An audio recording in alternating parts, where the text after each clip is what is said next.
नमस्कार। दिन भर की खास खबरों में आप सबों का स्वागत है और मैं हूं संतोष सिंह। आज की खास खबर में हम बाढ़ की उस दो तस्वीर के सहारे आज की इस खास खबर की शुरुआत करते हैं। जो आप बिहार में बाढ़ प्रभावित इलाके में क्या हाल है, किस तरीके से लोग जीते हैं, इसकी वानगी को आप समझ सकते हैं। फानेश्वर नाथ रेणु ने भी बाढ़ की त्रासदी को लेकर बहुत कुछ लिखा है। कई मिथिलांचल के कवि ऐसे हुए हैं जो बाढ़ की त्रासदी को लेकर साहित्य और काव्य विस्तृत तरीके से लिखे हैं, जो उसके सहारे आप उस दौर में बाढ़ की क्या स्थिति थी उसको आप समझ सकते हैं। बाढ़ के बाद के दिनों में किस तरीके से बीमारियां फैलती थी उसका एहसास आप इन साहित्यों के माध्यम से कर सकते हैं। लेकिन आज के दौर में भी हम कितना बेबस और लाचार हैं इस प्राकृतिक आपदा से जूझने और लड़ने में। शुरुआत हम इसी खबर से करेंगे। इसके अलावा कई और खबरें हैं जिन खबरों पर हम चर्चा करेंगे, लेकिन शुरुआत हम दरभंगा की खबर से करते हैं, जहां लोगों की बेबसी देखिए और हमें लगता है कि नए तरीके से फ्लड मैनेजमेंट पर सोचने की भी जरूरत है। लेकिन पहले इस खबर के सहारे बाढ़ प्रभावित इलाके में रहने वाले लोगों की क्या जिंदगी है, जरा इस जिंदगी को समझते हैं, फिर हम आगे चर्चा करेंगे।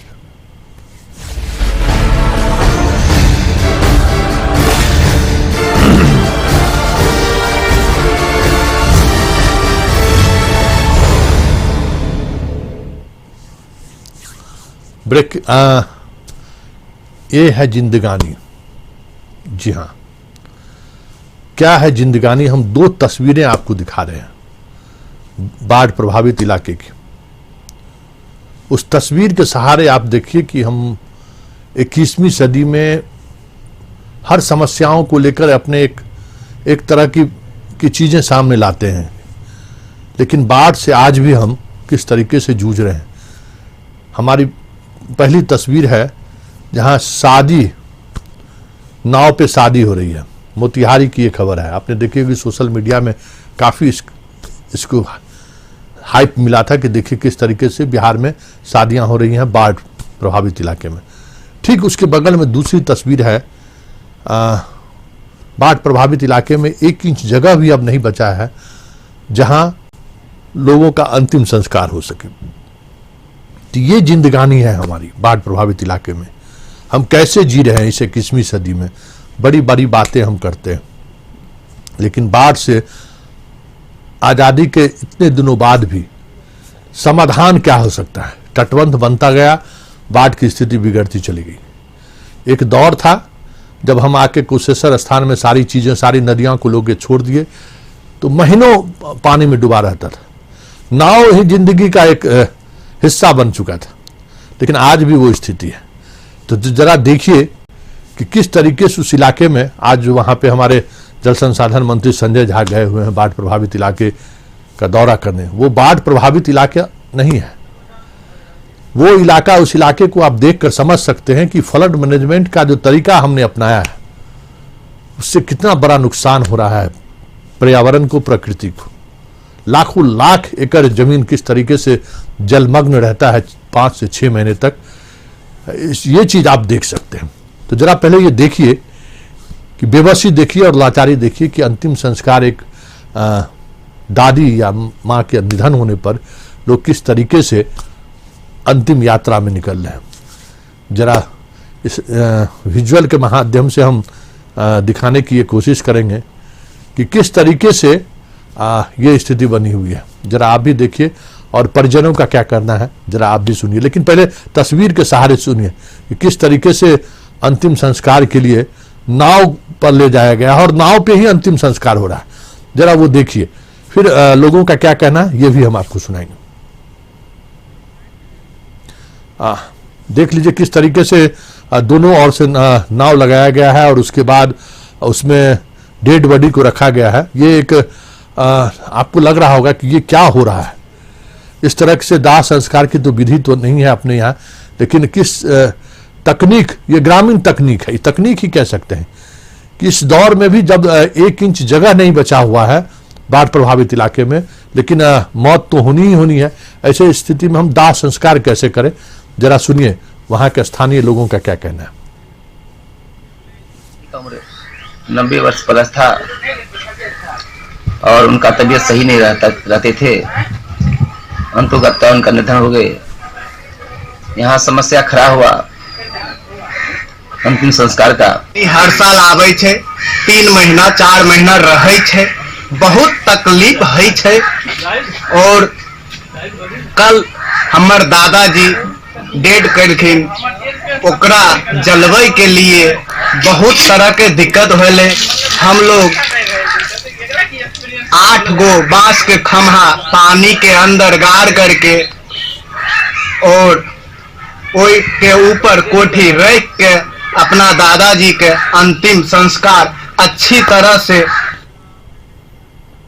मतलब आप समझ सकते हैं कि पानी में 8 खंभा लगाने के बाद कोठी, मिथिलांचल में जो मिट्टी का बनाया जिसमें लोग अनाज रखते हैं उसको लोग कोठी कहते हैं। कोठी नुमा वो बनाकर उसमें पूरा गोईठा, मतलब गोबर का बना हुआ, जो लोग देखते हैं गाँव में जाते होंगे कि उसको आप देखते होंगे दीवालों पर लगा रहता है गोबर से, गोईठा उसको कहते हैं। वो पूरा डेड बॉडी को उसमें रखने के बाद गोईठा से चारों तरफ से उसको ढक के उसके बाद अंतिम संस्कार किया गया। आप समझ सकते हैं कि उस इलाके के लोगों की कितनी तरह की विवशों का सामना करना पड़ता है। चलिए, हमारे साथ गिरीश जुड़ चुके हैं। गिरीश, इस तरीके से अंतिम यात्रा, सब यात्रा की जो हम बात कर रहे हैं, दरभंगा के उस इलाके के लिए कोई नई बात नहीं है, लेकिन देश और दुनिया में दरभंगा की एक अलग तस्वीर और बेबसी की तस्वीर सामने आ रही है। इस पूरे शमशान घाट को लेकर या अंतिम संस्कार को लेकर जो चीजें हम दर्शकों तक पहुंचाए हैं, ये जो जिस विधि के तहत अंतिम संस्कार करने की कोशिश हो रही है या किया जा रहा है, दरभंगा के किन किन इलाकों में, आपने क्वेटी से भी एक इस तरह की खबर भेजे थे, किन किन इलाकों में इस तरीके की विधि का इस्तेमाल करते हैं लोग?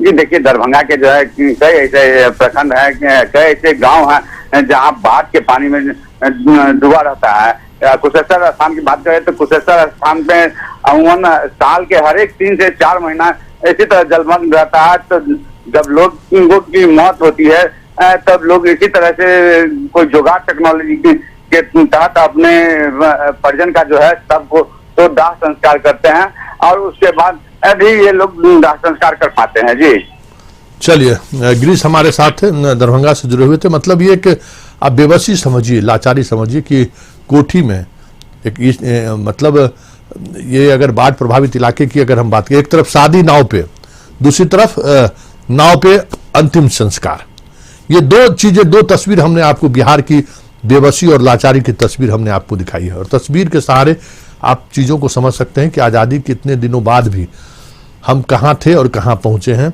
अगर बाढ़ की हम बात करें तो। चलिए, अब हम दूसरी खबर पर बात करते हैं और ये भी बाढ़ से ही जुड़ी खबर है। गंगा के कटाव की हम बात करते हैं। लगातार गंगा के आसपास के नदियों के किनारे कई ऐसे गांव हैं जो विलीन हो चुके हैं पिछले 20-25 वर्षों के दौरान। शुरुआती दिनों में यह कहा गया कि गांधी सेतु के निर्माण के बाद, जो आप गांधी सेतु के बाद आप समस्तीपुर की तरफ बढ़ते हैं तो सुल्तानपुर सहित मोहद्दीनगर के दर्जनों गांवों का नामो निशान मिट गया। कहा यह जाने लगा कि पुल के निर्माण को लेकर जिस तकनीक का इस्तेमाल, मतलब पानी के बहाव को लेकर जो स्वतः स्फूर्त बहाव था, उसको कहीं न कहीं रोकने का काम किया गया पुल निर्माण के बाद। थोड़ी और पुल की अगर लंबाई बढ़ा दी गई जाती तो ये स्थिति नहीं बनता, इसे विशेषज्ञों का कहना है। ये और इसका फैलाव जैसे जैसे आप अगर आगे बढ़े गंगा पे, जहां कहीं भी पुल का निर्माण हुआ है उसके बाद वाले इलाके में भीषण कटाव हुआ है। और ये पिछले 30 वर्षों के 40 वर्षों के दौरान ये चीजें सामने आई। हम आपको कटिहार ले चलते हैं, जहां देखिए कटाव से क्या स्थिति है और लोग कितने परेशान हैं। हजारों हजार एकड़ में फैले हुए उपजाऊ भूमि, आप समझ सकते हैं कि गंगा द्वाब का ये भूमि जिससे हम देश और दुनिया को कभी चुनौती देते थे, यही गंगा द्वाब की वो भूमि है जहां 3 फसल लिया जाता है। आज भी इसके उत्पादन क्षमता पर दुनिया में एक अलग पहचान है गंगा द्वाब की भूमि का, कि 3 फसल पैदा होता है इन इलाकों में। लेकिन वो मिट्टी किस तरीके से बर्बाद हो रही है, कटाव की वजह से। इसकी एक तस्वीर आप कटिहार से आप देख रहे हैं, लोग कितना परेशान है। देखिए किस तरीके से बीघे का बीघे, हेक्टर का हेक्टर जमीन का कटाव गंगा की तेज धार में बह जा रही है। क्या कहना है ग्रामीणों का, जरा ये आप सुनिए। लगभग कितना कटाव? आज करीब 100-150 फीट। हाँ, करीब 4 या 5 कट्ठे के लमसम में आज फिलहाल सुबह से हो रही है। आज ज्यादा जो कि कुछ कटा हुई है, जो कि यहाँ पे आदमी का जुटाव है। हम सब जो कि आए हैं यहाँ पे ये सब बात देखने के लिए आया है, और व्हाट्सएप पर फोटो और वीडियो के माध्यम से भी जब ये हमारे संज्ञान में आया तो सुबह सुबह ही हमने पदाधिकारी को भेज के इसकी जांच करवाई है। एग्जीक्यूटिव इंजीनियर के द्वारा भी जांच किया गया है, और वहाँ पे कटाव को रोकने के लिए कल से बैम्बू पिचिंग का कार्य प्रारंभ हो रहा है। एग्जीक्यूटिव इंजीनियर साहब का ये कहना था कि पिछले वर्षों में जब उन्होंने बैम्बू पिचिंग करने की कोशिश की थी तो ग्रामीणों ने बोल्डर पिचिंग करने की मांग की थी।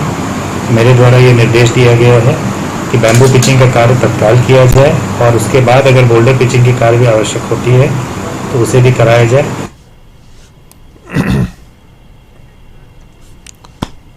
चलिए अब हम दूसरी खबर पर बात करते हैं। बात मुजफ्फरपुर में एईएस बीमारी की कहर की हम बात करते हैं। कोरोना से हम बाहर निकले, फिर बाढ़ के चपेट में हैं। अब बाढ़ में अभी भी स्थिति, मुजफ्फरपुर जिले की बात करें, आसपास के इलाकों की बात करें, तो अभी भी बाढ़ से लोग पूरी तौर पर निजात नहीं पाए हैं। लेकिन कहा यह जा रहा था कि लीची की वजह से ये बीमारी होती है, लेकिन इस बार अभी लीची के फसल के दौरान तो इस तरह की मौत की खबरें नहीं आई। लेकिन अचानक बच्चों में ये बीमारी, जो चमकी का बुखार कहा जाता है, लगातार बढ़ने लगा है। 45 बच्चे बीमार होकर आए हैं, कई बच्चों की मौत की भी खबर है। मतलब जिसके लिए पूरे देश और दुनिया में जिस बीमारी को लेकर शोध चल रहे हैं, कई एक्सपर्ट आए मुजफ्फरपुर में कि ये बीमारी मुजफ्फरपुर में ही क्यों हो रहा है। कहा ये थ्योरी ये भी आया कि लीची की वजह से बच्चे खाली पेट में लीची खाते हैं, इस वजह से ये बीमारी, चमकी की बीमारी होती है। लेकिन वो इस बार तो अभी ना लीची का दौर है, ना लीची खा के बच्चे खाली पेट लीची खा रहे हैं। इस बार तो लीची के दौर के मौसम में तो इस तरह की बीमारी की सूचना भी उस तरह से खबर नहीं आई। हाँ, गर्मी ये जरूर कह सकते हैं कि इस बार उस दौर में बारिश की वजह से भी उसका कुछ न कुछ बदलाव हुआ होगा, ऐसा माना जाता है। लेकिन क्यों ये बीमारी फिर से दस्तक देने लगी है, और काफ़ी तेजी से हाल के दिनों में, एक सप्ताह के अंदर काफ़ी तेजी से फैलने की खबरें आने लगी, और पूरे इलाके में दहशत व्याप्त हो गया। क्योंकि बच्चों में, जितनी बच्चों को इस तरह की बीमारियां हो रही हैं, बचा पाना बड़ा मुश्किल हो रहा है। हालांकि अत्याधुनिक सुविधाओं से लैस अस्पताल बनाया गया है SKMCH में, लेकिन फिर भी डॉक्टर की टीम अभी भी इस खबर के बाद थोड़ा सशंकित हैं कि बचाना बड़ा मुश्किल होता है इस तरह के बीमार पीड़ित बच्चे जब अस्पताल पहुंचते हैं। क्या कहना है डॉक्टर और परिजन को, जरा आप भी सुनिए। जो अभी अद्यतन स्थिति है, प्राप्त सूचना के आधार पे जो कुल 47 केसेज आए हैं, जिसमें कि 44 केसेज SKMCH में है और 3 केजरीवाल में है। तो एईएस या चमकी बुखार की यदि हम बात करें तो 27 बच्चे ऐसे हैं जो स्वस्थ होकर के अपने घर लौटे हैं। 10 बच्चों की दुर्भाग्यपूर्ण मौत हुई है। 5 बच्चे अभी पीकू वार्ड में भर्ती हैं और 4 सस्पेक्टेड भी भर्ती हैं। जिला प्रशासन द्वारा लगातार हालात पर नज़र रखी जा रही है। जिला प्रशासन स्वयं जिला पदाधिकारी स्वयं इसका मॉनिटरिंग कर रहे हैं। स्वास्थ्य विभाग और विभिन्न विभागों के समन्वय से गाँव में, टोलों में और वार्डों में एईएस पर प्रभावी नियंत्रण के मद्देनजर प्रचार प्रसार का कार्य किया जा रहा है। 10 बच्चों की मौत हो चुकी है। चलिए, हमारे साथ मुजफ्फरपुर से विकास जुड़ चुके हैं। विकास, फिलहाल डॉक्टरों का क्या कहना है, क्योंकि इस बार ये अभी का मौसम लीची का मौसम नहीं है। बार बार ये कहा जाता था कि लीची खाली पेट जो बच्चे लीची खाते हैं इस वजह से बीमार पड़ते हैं। डॉक्टर से आपकी बात हुई है, क्या कहना है? अब क्या वजह है जिस वजह से बच्चे बीमार हो रहे हैं और मौतें भी हो रही हैं? इस संबंध में डिस्ट्रिक्ट सुपरिटेंडेंट SKMCH का कहना है कि 2-3 दिनों से लगातार धूप में थोड़ी बढ़ोतरी हुई है, जिसके कारण बच्चे बीमार हो रहे हैं। इस वजह से एडमिट मरीजों की संख्या में बढ़ोतरी देखी जा रही है। मतलब धूप में गर्मी की वजह से ये बीमारियां फैल रही है, ऐसा डॉक्टर का मानना है। बिल्कुल बिल्कुल। चलिए हमारे साथ विकास जुड़े थे। चलिए बहुत बहुत धन्यवाद। हमारे साथ मुजफ्फरपुर से विकास जुड़े थे। चलिए अब हम एक छोटा सा ब्रेक ले लेंगे। ब्रेक के बाद कुछ और खबरें हैं जिन खबरों पर हम चर्चा करेंगे, लेकिन समझने की जरूरत है कि बिहार में बहुत सारी ऐसी बीमारियां हैं या फिर प्राकृतिक आपदा है जिससे निपटने को लेकर आज भी हम जूझ रहे हैं। एक दौर था जब कालाजार का की वजह से ही दुनिया में बिहार की पहचान हुआ करता था, उसी कुशेश्वर स्थान के इलाके में। उससे जब हम बाहर निकले, हैजा से बाहर निकले, प्लेग से बाहर निकले, चेचक जैसे बीमारियों से हम बाहर निकले, तो आज की इस 21वीं सदी में एक नई बीमारी हमारे पीछे इस कदर पड़ चुकी है जो बार बार देश और दुनिया का नज़र मुजफ्फरपुर पे आता है, जो बच्चे की मौत क्यों हो रही है। चलिए अब हम एक छोटा सा ब्रेक ले लेते हैं। ब्रेक के बाद कुछ और खबरें हम आपको दिखाएंगे। जामताड़ा झारखंड की कुछ खबरें हैं, लेकिन पहले एक छोटा सा ब्रेक लेते हैं।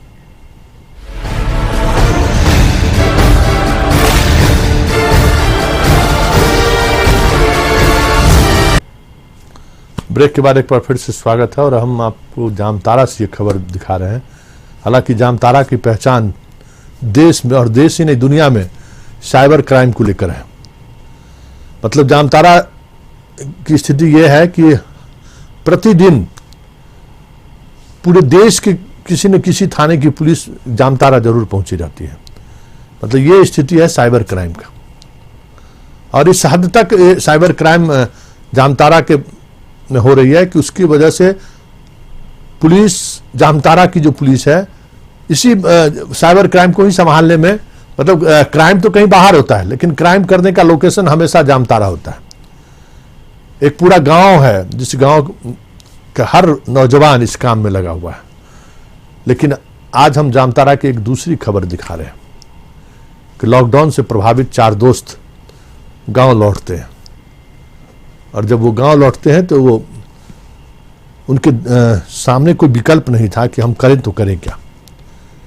चारों दोस्त ने तय किया कि हम खेती करेंगे, और वो भी सब्जी की खेती करेंगे। और सब्जी की खेती के सहारे किस तरीके से पूरे इलाके की ही नहीं, झारखंड के लिए एक उदाहरण पेश किया इन 4 मित्रों ने।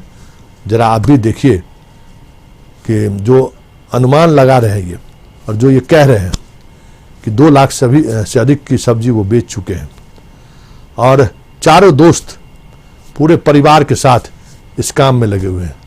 आप देखिए कितने बेहतर तकनीक के सहारे वो उन्होंने खेती की। आप देख सकते हैं कि खीरा की उपज देख सकते हैं। चारों दोस्त पूरे दिन इसी खेत में अपना समय जाया करते हैं, और इनका कहना है कि हर 4 महीने पर हम सब्जी के सहारे इतनी राशि कमा सकते हैं जो अब हमें बाहर मजदूरी के लिए जाना नहीं पड़ेगा।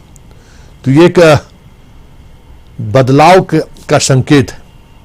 अगर इसी तरीके से बिहार और झारखंड के युवा मन बना ले कि हम गार्ड की नौकरी नहीं करेंगे, मन बना ले कि हम सीमेंट और बालू उठाने का काम नहीं करें, मन बना ले कि हम अपने गांव की उस जो जमीन है, उपजाऊ जमीन है, उस पर हम खेती करें, तो हम चीज़ों को बदल सकते हैं।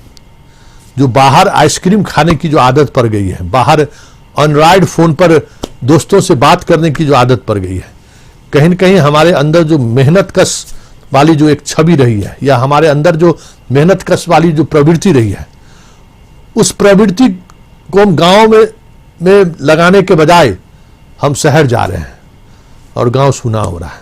तो जरा इन मित्रों से हमें लगता है कि सीख लेने की जरूरत है कि किस तरीके से 4 मित्र लौट के आते हैं और चारों मिलकर उस इलाके को नहीं, झारखंड को एक नई दिशा देने की कोशिश किया है।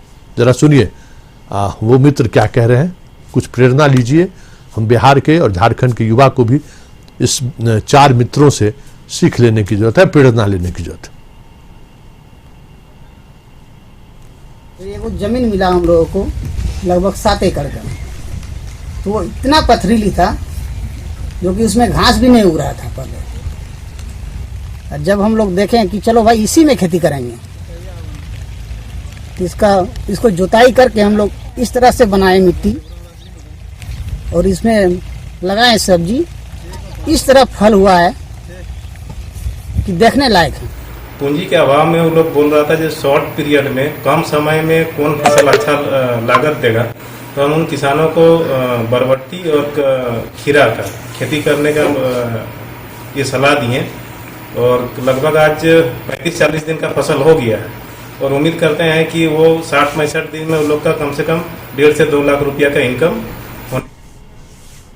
चलिए, हमारे साथ है उज्जवल जामतारा से जुड़ा हुआ। उज्जवल, 4 मित्रों ने जिस तरीके से एक उदाहरण पेश किया है आज के युवा पीढ़ी के सामने, आप वहां गए थे, उस खेत की लहलहाती फसलों को आपने देखा है, सब्जी जिस तरीके से खीरा और बाकी सब्जियां लगाएं, क्या आपको लगता है कि इस अभियान का असर जामतारा से बाहर के जो हमारे यूथ हैं, जो झारखंड से बाहर जाते हैं कमाने के लिए, वो गांव लौटकर या गांव में जो यूथ हैं वो इनका अनुसरण कर सके? जी बिल्कुल, ये चारों किसान ने जिस प्रकार से सब्जी की खेती की है वह दूसरों के लिए प्रेरणा स्रोत है। खासकर वैसे युवा जो पैसा कमाने के लिए अन्य स्टेटों में पलायन करते हैं, वहां उनका शोषण होता है, लेकिन अगर वही युवा चाहे तो अपने गांव में ही सामूहिक रूप से खेती करें तो उन्हें काफी बेहतर लाभ हो सकता है। यहाँ तक कि अभी सरकार द्वारा, जैसे किसानों ने बताया उन युवाओं ने, कि सरकार द्वारा उन्हें प्रोत्साहन दिया जाता है, तकनीक सिखाई जाती है ताकि वह वैज्ञानिक तरीके से खेती कर सके, अपना आय को बढ़ा सके। यहाँ मैं बता दूं कि ये जो झारखंड का इलाका है वो पथरीली इलाका माना जाता है और इन युवा किसानों ने पथरीली जमीन पर खेती की, जो अपने आप में एक मिसाल है। उन लोगों ने जिस जमीन पर आज तक घास नहीं उगता था, लोग उसे बेकार समझते थे, उस पर इन लोगों ने खेती की है और इन लोगों ने दिखा दिया कि हम बाहर जाने के बदले अगर अपने जमीन पर ही खेती करें तो हमारी जमीन सोना उगलेगी और हम इससे अपने परिवार का ना सिर्फ आय बढ़ाएंगे बल्कि आसपास के लोगों को भी रोजगार देंगे। क्योंकि ये लोग जो सब्जी की खेती कर रहे हैं, जिस खेती को बाहर भेज रहे हैं, उससे आसपास के जो व्यापारी होते हैं वो ले जा रहे हैं, कहीं ना कहीं अप्रत्यक्ष रूप से उनको भी रोजगार मिल रहा है। इसलिए यहाँ के युवा अगर चाहें तो इस प्रकार खेती करें। स्वयं अकेले नहीं कर सकते हैं तो ग्रुप बनाकर करें, क्योंकि ये लोग पहले अकेले खेती करते थे और लॉकडाउन में नुकसान लगा तो पूंजी खत्म हो गया, फिर सभी दोस्तों ने आपस में मिलकर खेती किया। उसके बाद इन लोग और मैं सबसे बड़ी बात यह है कि ये लोग जितने कोई भी अधिक पढ़े लिखे नहीं है, कोई मैट्रिक पास है, कोई इंटरमीडिएट किए हुए हैं और कोई नॉन मैट्रिक है। इसके बावजूद भी इन लोगों का जो लगन देखने को लगा तो उनसे लगा कि ये लोग तो कह रहे कि अभी हमें और जमीन मिले तो और ज्यादा खेती करेंगे, अब कभी हम बाहर काम करने नहीं जाएंगे, गांव में ही इतना बेहतर खेती करेंगे और दूसरे को रोजगार देंगे। जी चलिए, बहुत बहुत धन्यवाद। हमारे साथ उज्जवल जुड़े हुए थे जामतारा से। ऐसे प्रेरणा लेने की जरूरत है और हम इन खबरों के सहारे बिहार की यूथ से भी अपील करते हैं कि आप आइसक्रीम और एंड्रॉयड फोन, मोबाइल पर फिल्म देखने और की आदत से बाहर निकलिए। आज भी गांवों में रोजगार के इतने अवसर मौजूद हैं जिसके सहारे आप रोजगार प्राप्त कर सकते हैं। अब चलते चलते एक दुखद खबर है। कशिश चैनल की शुरुआती दिनों से ही हमारे जांबाज साथी सुनील, जो लगातार रिपोर्टिंग कर रहे थे, उनकी कल देर रात निधन हो गया। और सुनील चौबे की पहचान अगर हम बात करें तो एक खोजी पत्रकार के रूप में उसकी पहचान रही है। और जब कभी भी उस इलाके में नक्सली हमला या फिर नक्सली से जुड़ी हुई खबरें की बात करते थे तो सुनील चौबे का वो चेहरा जरूर दिखाई देता था। हम उनका लास्ट स्टोरी जो रहा है हम दिखाना चाहेंगे, वो भी कुछ दिनों पहले की स्टोरी है, बस 72 घंटे पहले की स्टोरी है जो उनकी लास्ट स्टोरी रही, जो नक्सलियों के हमले के बाद वो स्टोरी करने के लिए पहुंचे।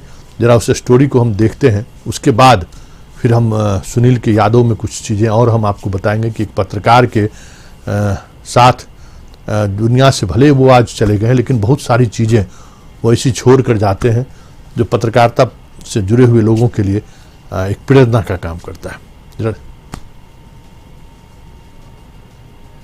कशिश के जांबाज पत्रकार सुनील को अलविदा, नहीं रहे कशिश के धुरंधर पत्रकार सुनील चौबे। बेखौफ बेबाक अंदाज के मालिक थे पत्रकार सुनील चौबे। खोजी पत्रकार सुनील चौबे को विनम्र श्रद्धांजलि। सुनील ने कभी नहीं किया पत्रकारिता से समझौता, कभी न हारने वाले सुनील जिंदगी से हार बैठे।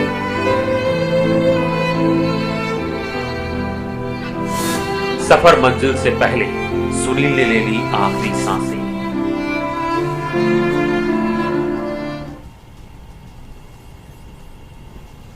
हमेशा ये जूझता रहा अपने सिस्टम से, अंत में अपने परिवार से भी ये जूझता रहा। अपने स्वभाव के अनुकूल इन्होंने लड़ना सीखा और लड़ते लड़ते आज सुनील हम लोगों के बीच से जुदा हो गया। चलिए, पूरे कशिश परिवार की ओर से सुनील को विनम्र श्रद्धांजलि, उनके परिवार को शक्ति दे ईश्वर।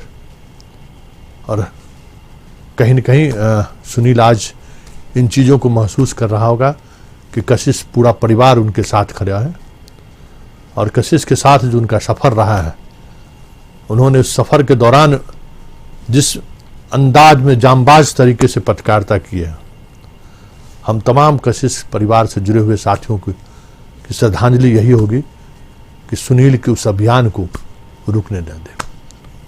चलिए, इस खास बुलेटिन पर अब हम एक विराम लेते हैं। कल ठीक इसी समय हमारी आपकी मुलाकात होगी। फिलहाल हमें इजाज़त दीजिए। नमस्कार।